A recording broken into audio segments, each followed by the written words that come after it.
त्यांचे जिल्हा परिषदच्या शाळेमधले विद्यार्थ्यांची संख्या कमी झाली. एकमेव लातूर जिल्हा असा असणार आहे की ज्याच्यामधली पटसंख्या कमी झाली नाही. उलट विद्यार्थी जिल्हा परिषदच्या शाळेमध्ये जाण्यामध्ये त्यांना आनंद वाटला. आम्ही एज्युकेशन मधली प्रणाली बदलली.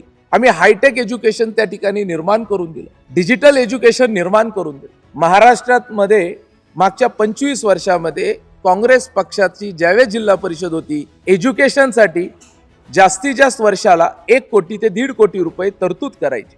पहिली आपली जिल्हा परिषद आहे महाराष्ट्रातली की ज्यांनी पहिल्या बजेटमध्ये जिल्हा परिषदला रस्ते नाल्यांपेक्षा अधिक एज्युकेशनला तरतूद केली. जवळपास 26 कोटी रुपये हे एज्युकेशनला आपण दिले आणि प्रत्येक ग्रामीण भागातली शाळा ही डिजिटल व्हायला पाहिजे, विद्यार्थ्यांना अधिक शिक्षण मिळायला पाहिजे, हा प्रयत्न आपण केला.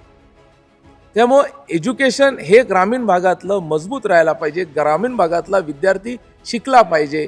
पुण्या मुंबईसारखं शिक्षण खेड्यातल्याही विद्यार्थ्याला मिळायला पाहिजे. हा पहिला प्रयत्न आमचा या जिल्हा परिषदच्या माध्यमातून राहिला.